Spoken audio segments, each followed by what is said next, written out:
Hello, I'm Michelle Dewberry and you can join me every weekday 6 till 7 on Jubes & Kerr. Me and my panel will get stuck right into the day's events, and I can tell you, in fact, I can warn you, expect some robust debates, some strong opinions and perspectives from both sides of the fence. It's about you at home as well. I love to read out all of your comments, or at least as many as I can. So join me, Michelle Dewberry, Monday to Friday, 6 till 7 on Jubes & Kerr.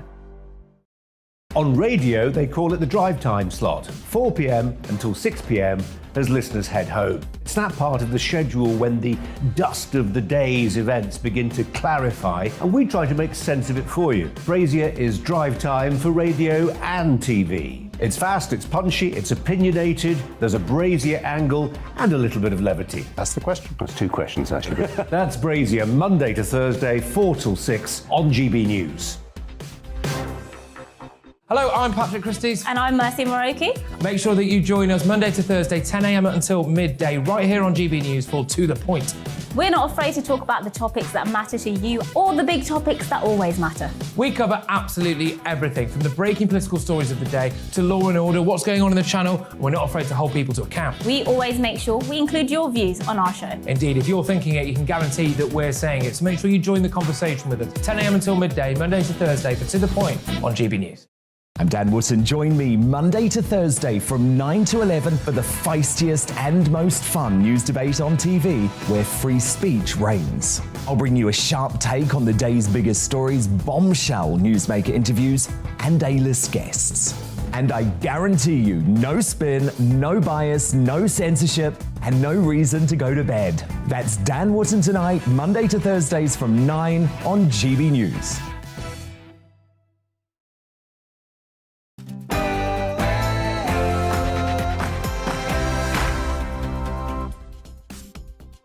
GB News on your television and on your radio, so feel free to mix and match and shake it up a bit as you like it. On tonight's Mark Steyn show, it's more 70s retro grooviness, just like ABBA. Inflation is back. Mamma mia, here it goes again. My, how can you resist it? We'll try to figure that out. Also tonight, Shanghai, under lockdown. You can't leave the flat. They kill your dog. Oh, you can laugh.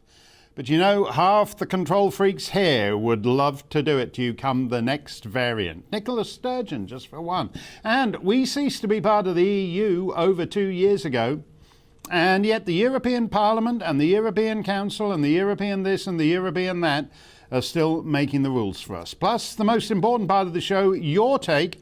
Let me know what's on your mind by email, gbviews@gbnews.uk, or by tweet at GB News. Nigel had some terrific and poignant emails about inflation, so we'll try to keep that going. Send them along to me right now. Also, Stump the Steyn coming up.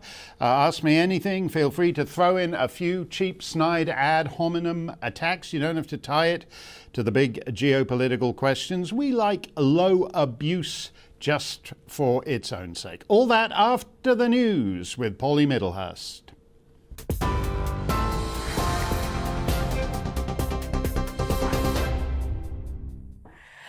Mark, thank you. I'm Polly Middlehurst in the GB newsroom, and our top story today. Lord David Wolfson has quit as Justice Minister over the lockdown breaching parties in Downing Street.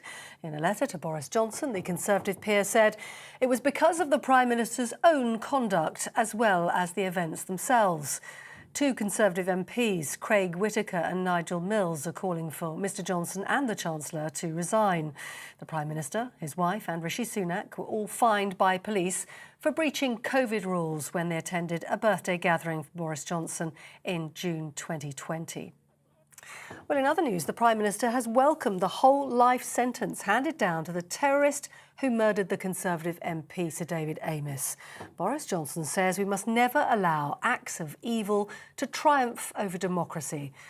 Passing the sentence, the judge in the case said Ali Harbi Ali showed no remorse or shame for killing Sir David last October. Sir David's family described the murder as beyond evil.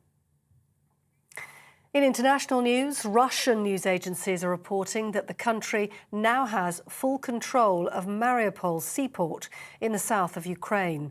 The mayor of the city has accused Russian troops once again of using chemical weapons in the region. And Ukraine's armed forces say Russian troops are now fully ready for a fresh assault in the eastern part of the country in Donetsk, as well as in southern Kherson. The mayor of Kharkiv also says bombing has increased significantly over his city since yesterday. In his latest address, President Zelensky says Ukraine needs more weapons to repel Russian forces. We have destroyed more Russian weapons and military equipment than some armies in Europe currently possess. But this is not enough. Russia still has the capacity to attack, and not only against Ukraine. Poland, Moldova, Romania and the Baltic states will become the next targets if the freedom of Ukraine falls. In the United States, police have arrested the suspect of a shooting at a New York subway station. 62-year-old Frank James was allegedly seen fleeing the area after smoke bombs were detonated. 10 people were directly hit by gunfire when it happened. 5 are in a critical but stable condition. 13 others were injured. NYPD Commissioner said that James had 9 priors in New York and New Jersey. We hope this arrest brings some solace to the victims and the people of the city of New York. We used every resource at our disposal to gather and process significant evidence that directly links Mr. James to the shooting. We were able to shrink his world quickly. There was nowhere left for him to run. NYPD Police Commissioner talking there. On TV, online and on your radio via DAB+, you're with GB News. Now more from Mark Steyn.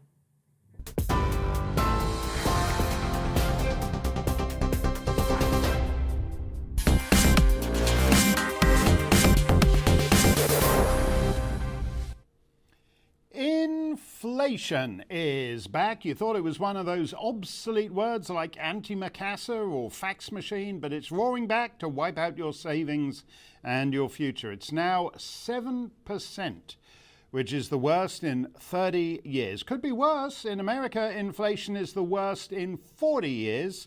8.5%. But don't worry about that decimal point. It'll soon be in double figures, and we won't need to bother with those. In fact, in terms of wholesale price inflation in America, it's already up over 11%. It's like there's no limit. Sweden, curiously, is just 4.5%. Gee, I wonder if that's because they didn't do that lockdown thing. For 2 years, we've been living under the novel economic theory of COVIDism. That prevented people going to work, which restricted supply, and made them sit around the house all day, which increased demand. And then the printing presses of the global reserve currency print all the money you need to pay people to lie on the couch all day. As my first guest points out, of all the dollars in the world, of all the US dollars in the world, 80% of them were printed within the last 2 years. And then we have another new wrinkle, very different from the 70s, which, if you can remember it, if you're a nonagenarian or a spry centenarian with a touch of the Omicron, back in the 70s, incredible as it sounds, we still actually just about made things. Today, everything comes from China, and they can turn the supply on and off as they wish. Meanwhile, millions of apparently sane middle-class persons throughout the West think the occasional Zoom call counts as economic activity, and low-income persons are about to discover that even though you did everything the government told you to do these last 2 years, the bottom's about to drop out. Let me know your thoughts, gbviews at gbnews.uk. You can tweet me at gbnews, but that's all way too much of a downer. So let's bring on the one and only Jasmine Birtles, financial expert, founder of the Money Magpie website, and host just last week of a fascinating panel on the cheery subject, quote, "Are we facing a global financial apocalypse?" Jasmine, when you say global financial apocalypse, it always sounds, something thousands of miles away on the other side of the planet. What does inflation in the UK mean for people who've really had a tough time just getting by these last 2 years? Is it a choice, as they say, between heating and eating? Tragically, I think it is. Yes, I mean, already we've had a lot of people who've been struggling. You know, through lockdowns, there have been people who have not had the work that they were having before. Maybe they haven't even been able to get onto universal credit. So for a lot of people, they were already struggling. And now you get these astounding rises in energy bills, and we've got the price of food increasing. I'm hearing that, you know, come the summer, we are likely to have food shortages as well. So yes, it is heating and eating, and it's not the consumer's fault. It's not the fault. As you pointed out, many people have done what they were told. The government, the World Health Organization said, do this, do that. They did it. And things have simply got worse. And I personally very much blame the lockdowns. I mean, it's what you've just said, the lockdowns across the world, not just in this country, but across the world, apart from, Sweden, Florida, Texas, a few of those. And also very much the quantitative easing that you've mentioned, the money printing, which has been done on steroids over the last 2 years. It started, as you know, in the financial crash, 2007, 2009, the magic money tree really started to produce lots of leaves, and it's just gone bananas, I think, in the last 2 years, particularly in America. Yeah, are we just dragged along by the quantitative easing in America? I mean, in a sense, do we have control of our future when it comes to something like... I mentioned that 11.1% wholesale price index in the US, which just came out today, and which it feels to me closer to what actual inflation is on the ground. I mean, do we just get dragged along in its wake, or can we, like Sweden, chart our own course to an extent? Well, yes, you would think so. The problem is we're kind of looking in the rearview mirror a bit. So as you say, we've had lockdowns around the world, and that means that's caused supply chain issues. And, you know, as you've mentioned, there's been a sudden surge in demand for, you know, living. And so that's much of the inflation that we have at the moment. But I think that the quantitative easing, that huge avalanche, and it's in this country very much. We've produced billions and billions of pounds over the last couple of years. That avalanche is still to come, I think, in the actual economy. So we've got what we have done as a nation, but as you pointed out, we buy stuff from China. We're net importers in this country. So these, we haven't even mentioned Ukraine yet, which is kind of the cherry on the top. It's not the fundamental reason for the problems we've got, but, you know, it's really not helping. So these supply chain issues are happening all around the world. And you've mentioned America, they very much have it. And frankly, you know, the figures that we've come up with, as you say, today we've heard that CPI, the Consumer Prices Index, is 7% in this country, 8.5% or whatever in America. Those figures, I think, are just fiction. You know, in real terms, if you fill up your car with petrol, if you've been to the supermarket, if you've looked at your energy bill, it's in real honest terms, it's double figures already, I consider. I think they're just literally fiddling with the figures to make it look not quite so bad.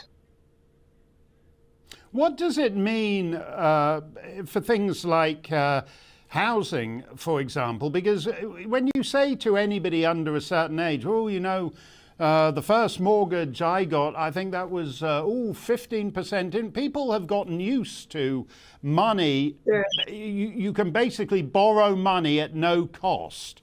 So a mortgage doesn't terrify you the way a mortgage terrified you in the 70s.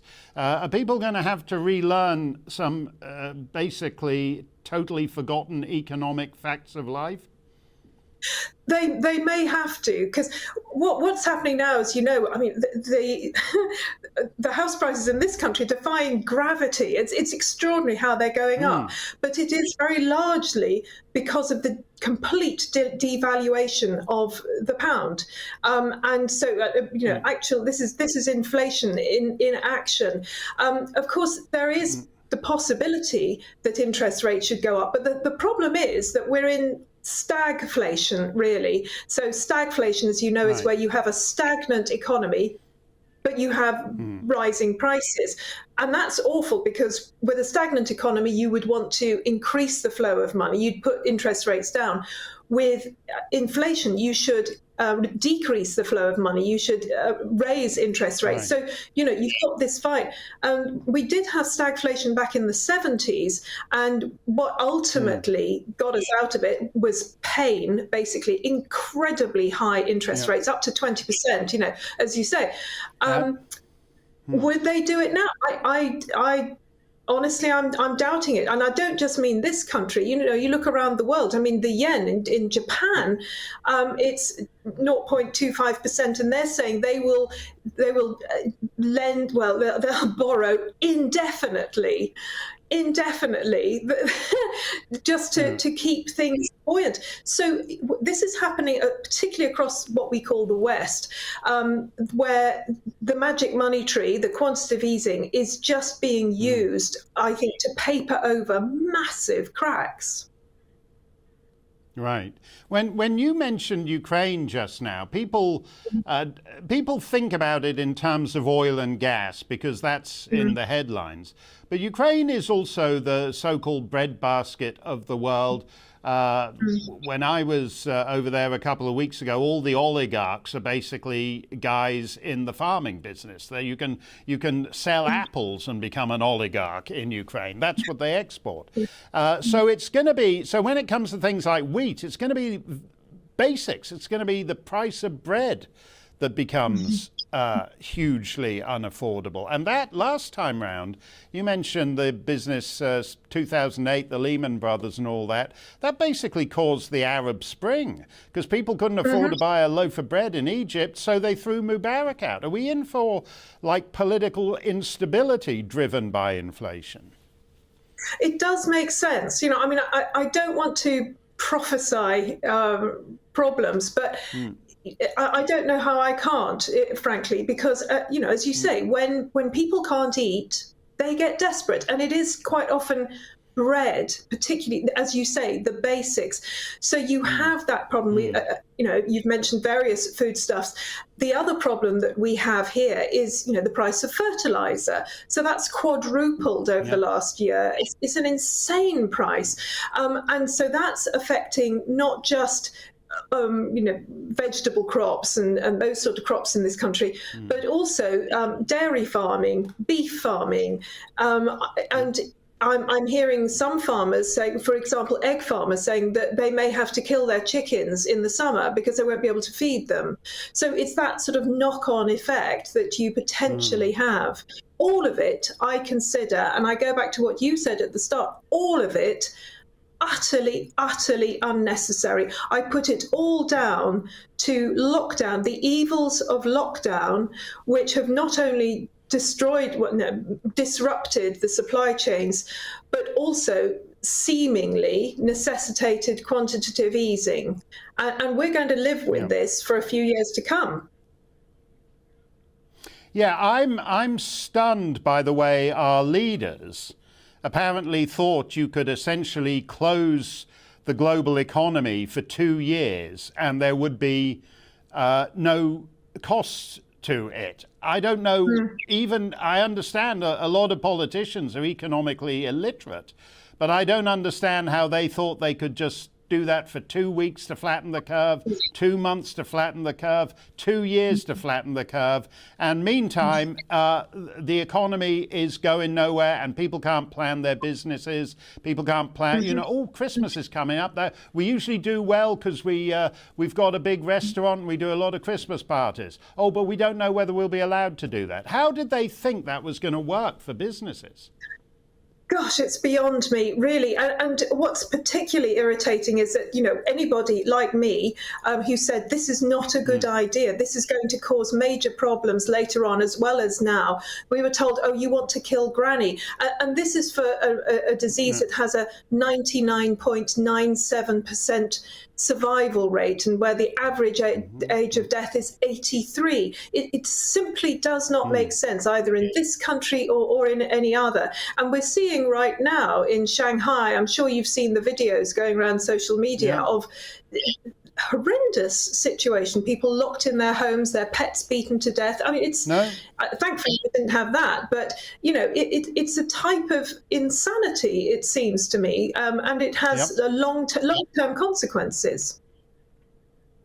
No, that's absolutely right. We're going to be talking about Shanghai in just a moment. Thank you very much, Jasmine. Appreciate your insight. We're going to get your reaction next. Plus, 2 years after Brexit, why is Brussels still a thing in our lives? And as I mentioned, if you think it's bad in the United Kingdom, you should try living in Shanghai. All coming up on GB News, Britain's news channel. Don't touch that dial. We're coming straight back.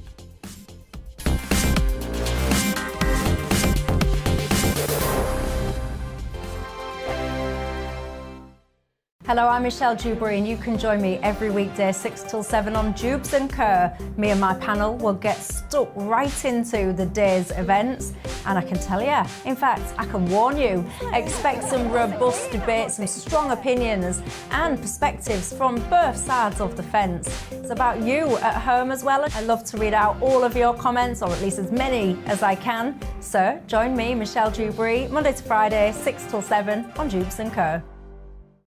On radio, they call it the drive time slot, 4 p.m. until 6 p.m.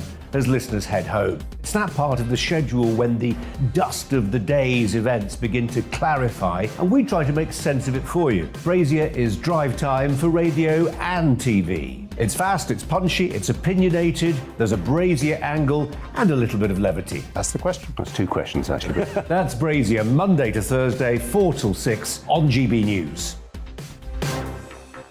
Hello, I'm Patrick Christie's. And I'm Mercy Moroki. Make sure that you join us Monday to Thursday, 10 a.m. until midday, right here on GB News for To The Point. We're not afraid to talk about the topics that matter to you, or the big topics that always matter. We cover absolutely everything, from the breaking political stories of the day to law and order, what's going on in the channel. We're not afraid to hold people to account. We always make sure we include your views on our show. Indeed, if you're thinking it, you can guarantee that we're saying it. So make sure you join the conversation with us, 10 a.m. until midday, Monday to Thursday, for To The Point on GB News. I'm Dan Wootton. Join me Monday to Thursday from 9 to 11 for the feistiest and most fun news debate on TV, where free speech reigns. I'll bring you a sharp take on the day's biggest stories, bombshell newsmaker interviews, and A-list guests. And I guarantee you, no spin, no bias, no censorship, and no reason to go to bed. That's Dan Wootton tonight, Monday to Thursdays from 9 on GB News.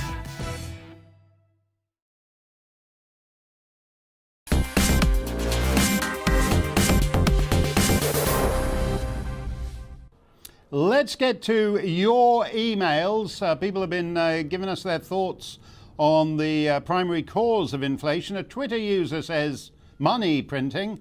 Yeah, that's actually correct. And the way we've been printing money, that's actually a money printing machine. That's a good business to be in a time of inflation, because you are going to get plenty of business. A Twitter user says money printing. Catherine says the cumulative effects of QE and furlough. QE is not Queen Elizabeth. But is quantitative easing, and that's a fancy term for printing your way out of the thing. And furlough, with no increase in output and no improvement in productivity. That's right. There's hundreds of millions of people around the Western world who think that somehow, since the COVID came along, sitting at home all day. Oh, I'm a diversity consultant. Once upon a time, I used to have to go to the office and actually consult with diverse peoples like my colleagues. But now I can be a diversity consultant at home on my own. It's not very diverse, but the work doesn't require me to do anything except take part in the occasional Zoom call, and that I can do. So we basically told people that apparently you can sit at home forever, and that's going to be fine and dandy. Ben, the main cause in the UK would be definitely Brexit. Oh, clever, Ben. It doesn't actually explain, though, why those countries that remained in the European Union actually now have significantly worse inflation than the UK. Germany, for example, is higher than the UK at the moment. It's 7-point-something%. And in Spain, it's 9-point-something%. So I'd like to know how that fits into your thesis, Ben. Do get back to me. One viewer says the main cause of inflation is war. It depends where you hold the war. If you hold the war in Afghanistan, it doesn't actually do much for inflation because Afghanistan mainly exports heroin and rubble. It has the world's premium supply of rubble. But if you hold the war in Ukraine, which supplies the world's bread, then it all gets more complicated. Jules tweets, can't help thinking the 70-odd billion that disappeared into a hopeless track and trace setup and fraud would have been handy for the millions of households struggling. The wanton spending of money during the COVID era is mind-blowing. Yeah, a third of the total NHS budget got snaffled off by COVID fraudsters. And that money, which was provided by the citizens of by the taxpayers of the United Kingdom, could in fact have gone back to the citizenry of the United Kingdom. But try and make a fuss about it. All they want to talk about is Cakegate. Cakegate. Yeah, 70-odd billion. We could all have cake. John says, why don't we try to track and trace the course of the inflation variant, then lock it down to protect the NHS budget? Yeah, bring it on, baby. 2 weeks to flatten the inflation curve. That is what we need. China is the dominant global power. It's China's world. We just pay for it. America is in eclipse. Its decline too painfully embodied by the dead husk of a moth-eaten sock puppet being passed off as its chief executive. Let's try it again, Joe. America is a nation that can be defined in a single word. I was in the foothills of the Himalayas with Xi Jinping, traveling with him. We've traveled 17,000 miles when I was vice president. I don't know that for a fact.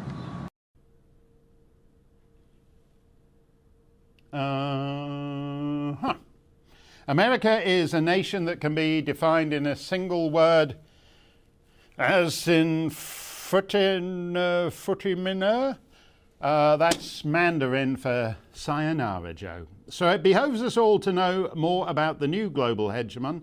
China has many cities. Shanghai is the most populous urban area in China and one of the biggest in the world, 26 million people. I'll bet you're thinking, boy, rush hour must be murder.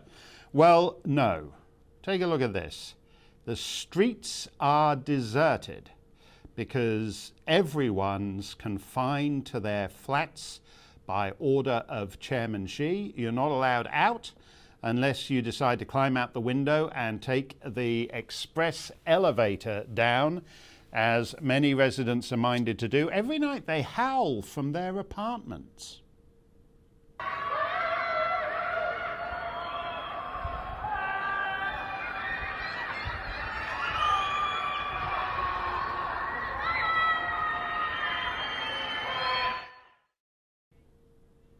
Oh, well, what's so bad about being locked up away from your fellow 25,999,999 other Shanghai residents? There's always the dog and the cat for company, but not so fast.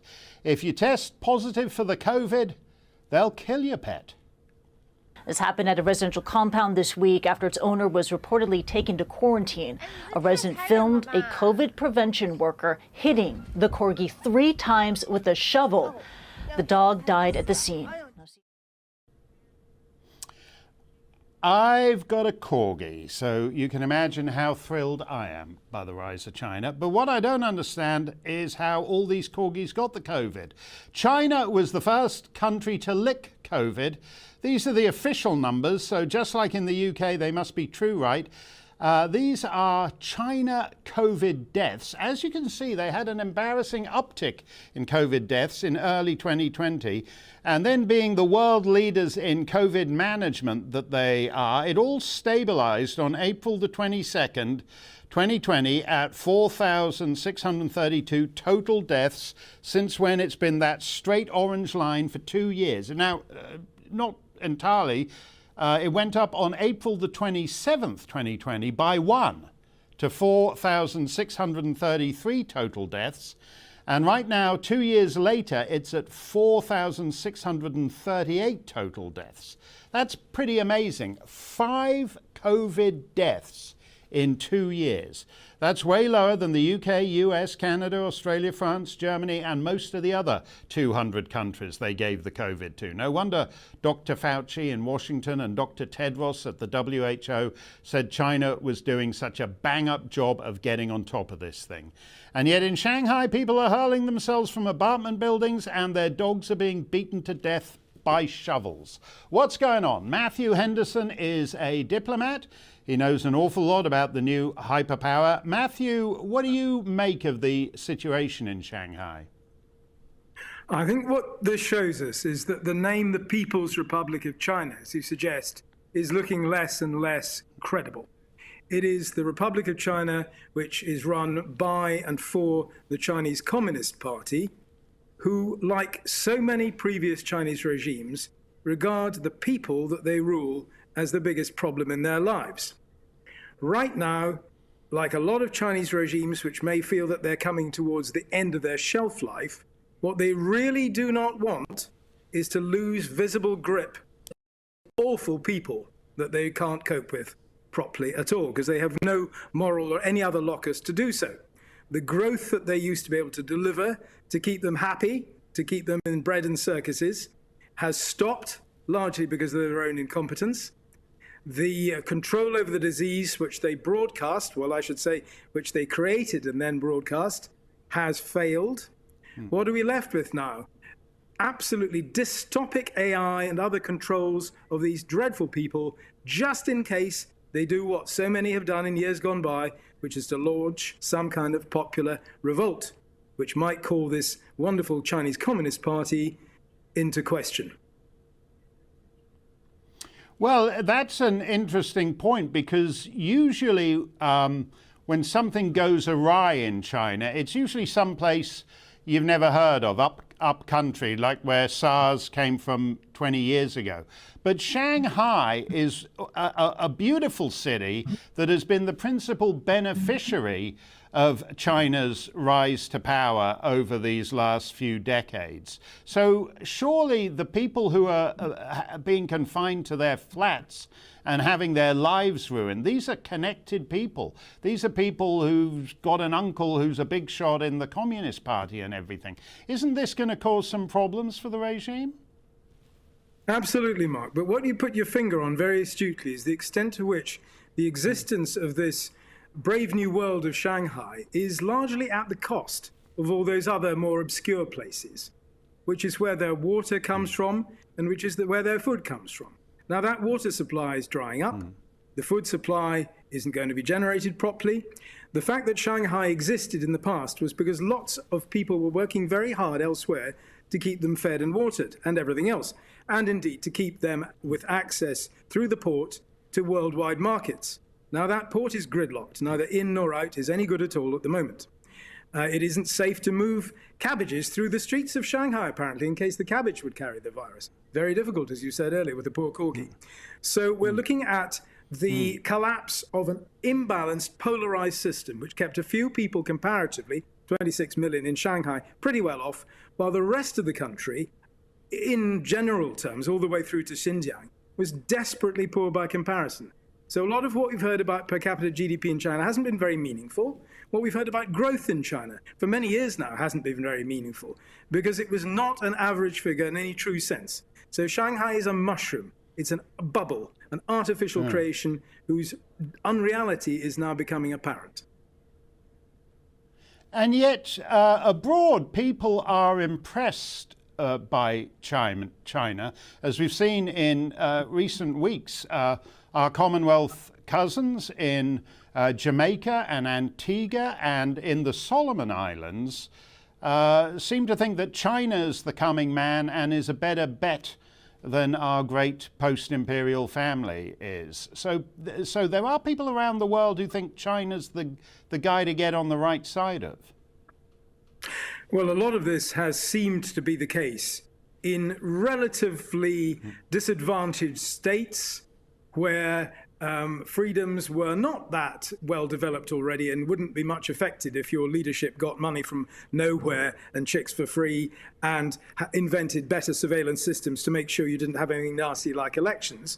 So I'm afraid to say China has targeted its wealth used as a weapon very effectively in parts of the world where things weren't going too well already. This is not the same thing as being part of an international aid program or being connected to United Nations-led efforts to make life generally better for the world at large. This is not China presenting itself as the alternative to angry American capitalism in some sort of motherhood and apple pie way. It's actually simply because China wanted weak states to become its stepping stones under its control for the approach to global domination, which it thought it could grab quickly, while the rest of us were napping and worrying about cake at the number 10. That is no longer the case. The world has moved very differently. Do you think we're no longer napping? I mean, when I look at Washington, Joe Biden is literally napping, and it's impossible. For a few weeks after the launch of the COVID in spring of 2020, people were talking seriously about decoupling from China in America. They're not doing that anymore. The decoupling idea is a very sensible one because it's too far away to be too dependent on people who don't do the things that we believe in and never will. There's been this myth, for example, that the Chinese care a hoot about climate change, and therefore, for that reason, we must put up with everything else, including murdering people in Xinjiang. This is a very curious argument. It doesn't really make an awful lot of sense. So having a China policy which enables us to criticize Xinjiang and at the same time deepen our economic relations with China is a lose-lose method. You become more dependent on somebody who can hold you around the neck with your dependency, and meanwhile you're ineffectively, tacitly accepting the barbarities that they practice on their own people and are perfectly happy to practice elsewhere, incidentally, given half a chance. Yeah, that's absolutely well put, Matthew. And in fact, I think they understand that very cynically, that they don't really care if every so often we're going to bring up human rights about what they're doing to the Uyghurs. And they think, OK, feel free to do that as long as you continue to buy everything in your house from us. We'll allow you that. Very, very interesting, very well put. Thank you very much, Matthew. What can we do about China, though? We spent 20 years running around Afghanistan. We built that fancy pants Bagram air base, and the Chinese are now prowling around it as honored guests of the Taliban. As I was saying, a lot of governments prefer China to the West, not least, alas, in the Commonwealth. Alexandra Marshall, the editor of The Spectator's Australian end, joins us, and we're always glad to see her. Alexandra, you were writing about this. From Australia's point of view as a second-rank power, basically trying to find friends in a world where there are huge shifts. I mean, this is a big shift that's going on. Basically, America's post-war 1950 world order is fading and failing. Yes, well, I wrote about the difference between paper friends and blood brothers, which is essentially nations that share history. And so, for example, an empire or the remnants of an empire are the true friends in a geopolitical situation. Australia is looking at China going, we know we have a problem in the Pacific, and who can we trust to come to our aid or to come to the aid of the Pacific. And it's not going to be the people who we have treaties with at the UN who take money from China with one hand and nod at us with the other. It's going to be our historic alliances, people like America, New Zealand, Great Britain, and Canada, if they can find any ships to help us. So that was my point about how the world map doesn't look like we think it does as far as geopolitics is concerned. Now, I read that with, you sounded in part like your great Prime Minister, Sir Robert Menzies, who famously declared he was British to his bootstraps. And your point was that these ties of blood end. No, don't laugh. I found that very touching from Bob Menzies, and I thought it was true in his day. I look at Justin Trudeau in Ottawa and Jacinda Ardern in Wellington, and even Scott Morrison in Canberra, and I worry whether we are quite so connected as we were. You use a phrase, where is it? This was a great phrase, I thought. Bind itself to the shadow of empire. And it can be tricky binding yourself to a shadow. There's got to be a bit more to it than that, hasn't there? It is, and the shadow of empire is actually quite a strong thing, and the European states know this because they have the shadow of empire all over the place. So European states that have histories together and shared histories, they still feel a deep connection. And Australia, I mean, we still have a majority of people in Australia who either have relatives in England or who are only a few generations removed. And that bond is strong. It's between every individual in society. So it's not about the government connections to our parent nation. It's about the connections of every single person. And it's the same with America. Australians have very strong connections with the people of America. And you can tell that, for example, if America tried to go to war with Australia, the armies wouldn't do it. The people wouldn't fight. And that's what I mean by the shadow of empire, this unspoken bond between certain countries, which goes deeper than our paper alliances, our treaties, and our official agreements. And that's what matters when push comes to shove in a war. Who will come and save us, and who can we build alliances with? And in Australia's case, it will be things like the AUKUS agreement between the UK and America. Do you think that's a real thing? I mean, it sounds great. That's Australia, the UK, and the US AUKUS. But I remember being in Australia like 15 years ago, and conservatives would start saying, oh, we have to recognize that we are an Asian power now, and our friends are in Asia, by which they meant China. And by the way, there's a great Asian restaurant just round the corner from the Australian Parliament. And the whole thing was that, you can be sentimental about your past, but Asia is the future. We already have tested that and know that not to be the case. I mean, China and Chinese interests feel about as guilty as cutting Australia off as we do about blocking internet trolls. They have shown that as soon as we raise any kind of disagreement with them, they cut our trade off to an extremely harsh extent. And while we're giving millions and millions of dollars to our Pacific neighbours, they're turning around and taking hundreds of millions of dollars from China and letting them build naval bases right on our doorstep. So our friendships with Asia are being bought out by China wholesale. It doesn't seem to matter because China has all the money. There's no emotional attachment there. And so that is a weakness with Pacific alliances that have nothing else connecting them.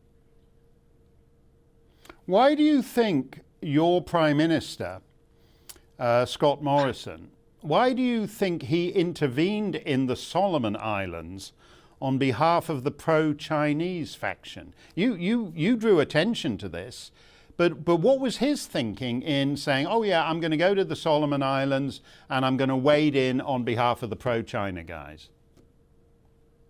Am I allowed to say he's an idiot?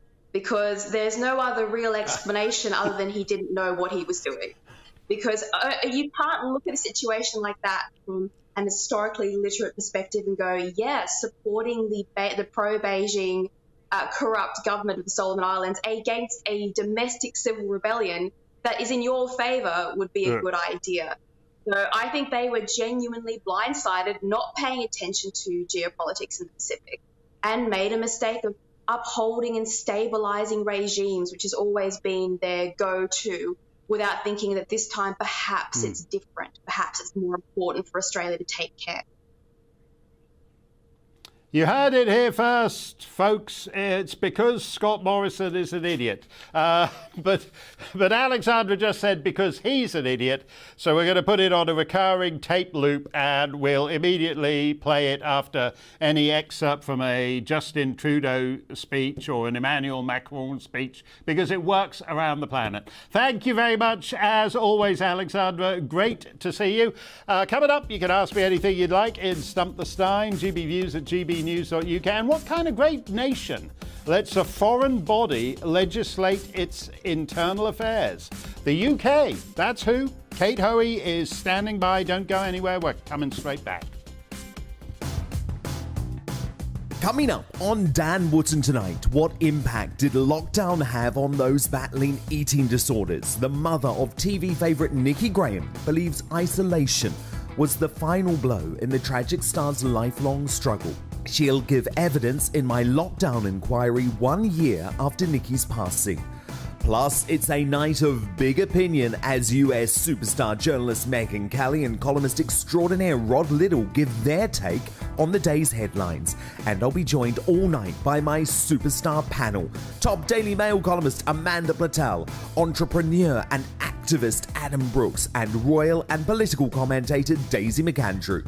That's Dan Wootton tonight, 9 p.m. till 11 p.m. Monday to Thursday, right here on GB News.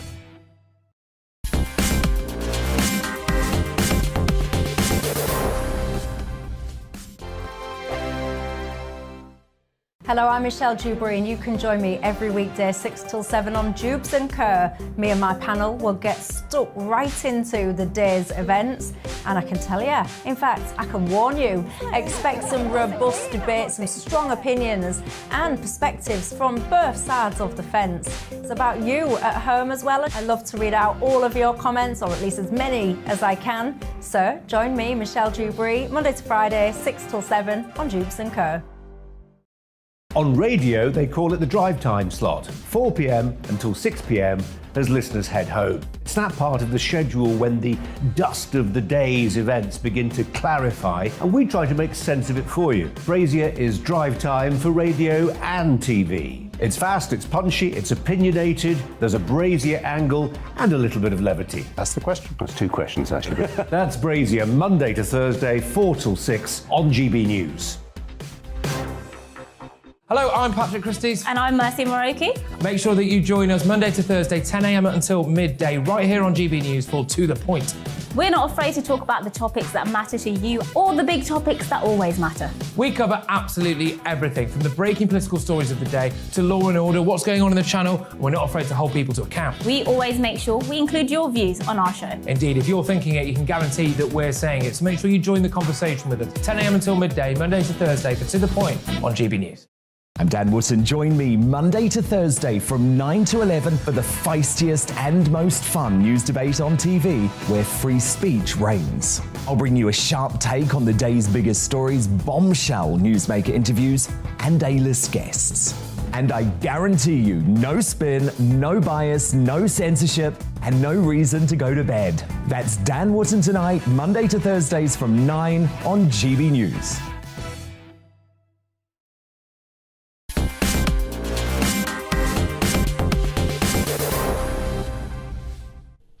Here's how the BBC began one of its, quote, domestic news stories just yesterday.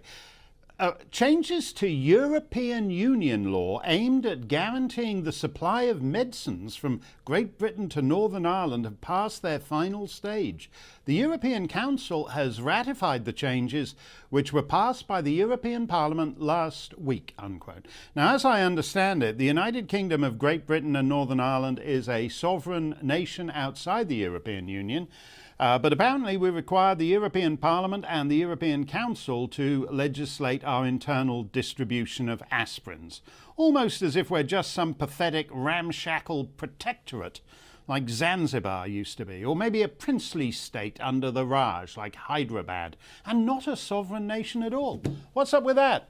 The Northern Ireland Protocol is more important than Cakegate. Had Boris taken a Dundee cake and attempted to eat it at Stormont or Hillsborough Castle, perhaps the protocol might stand a chance of making the news. But it's real and it's doing real damage.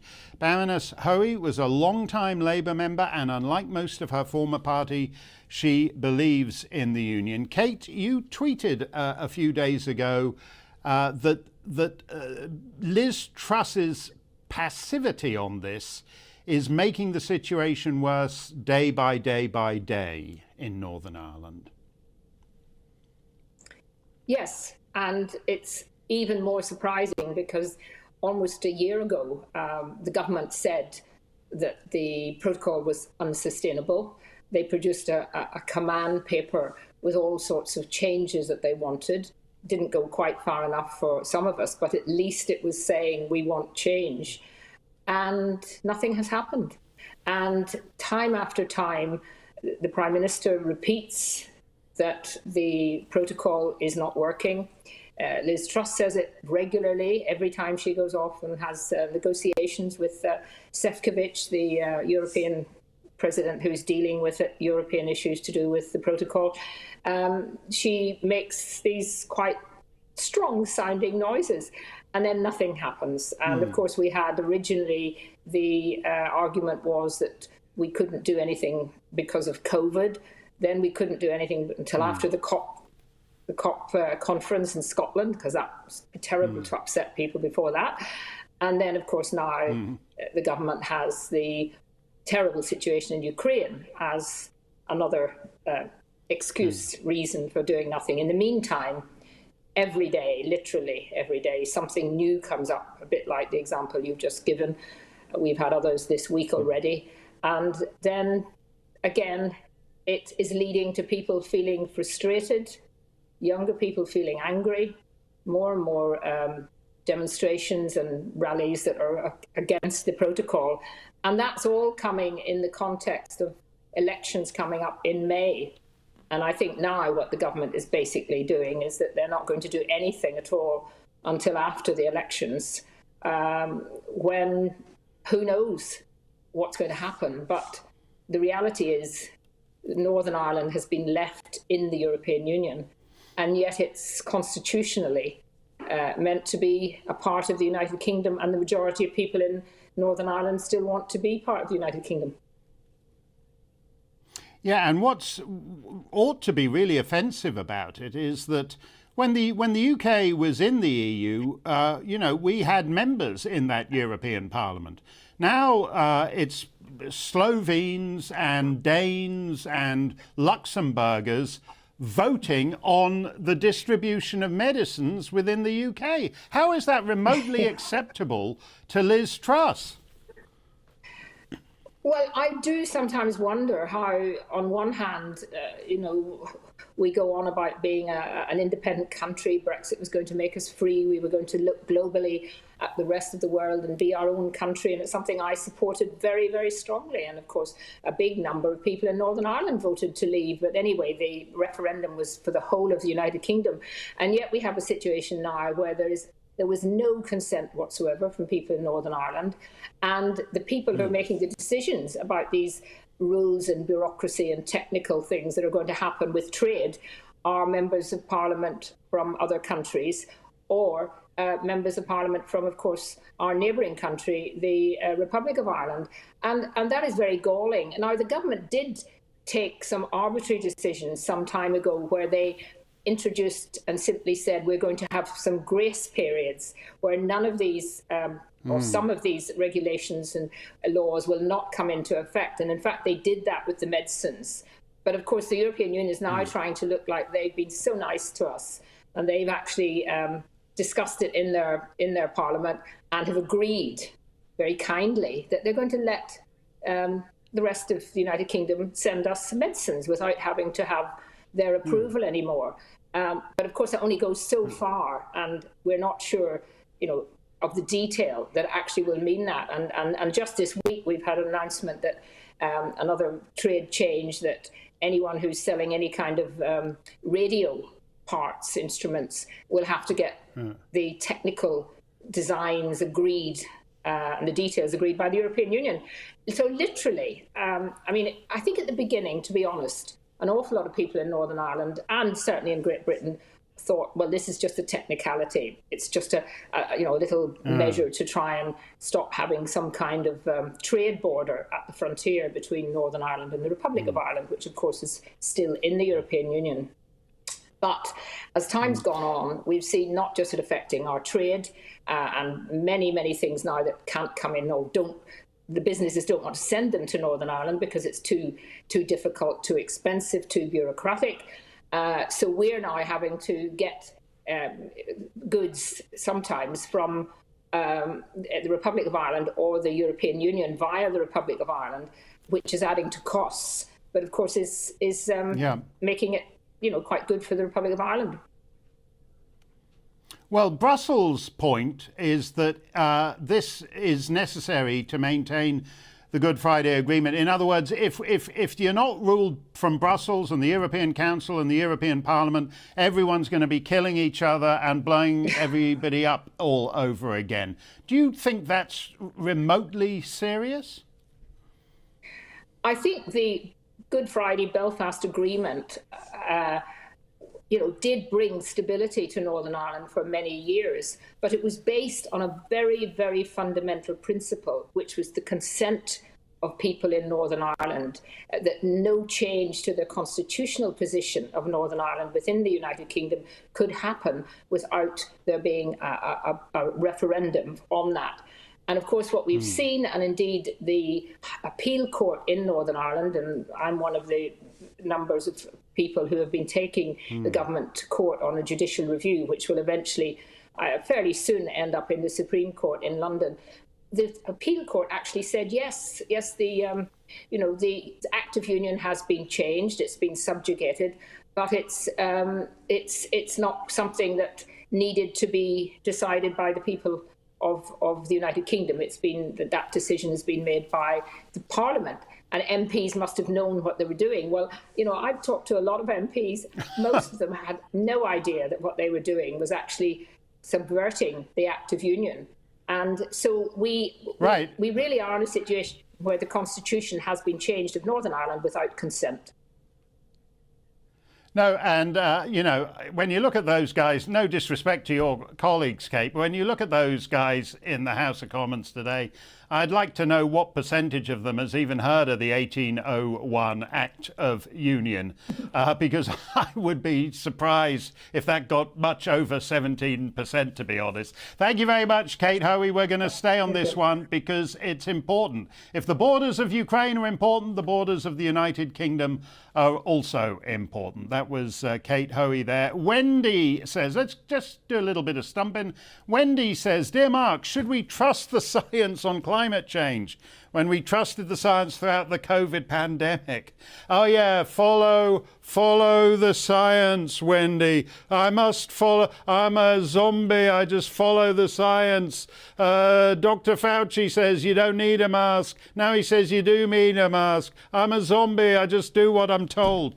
That's what's got us into this inflation hellhole, that kind of attitude.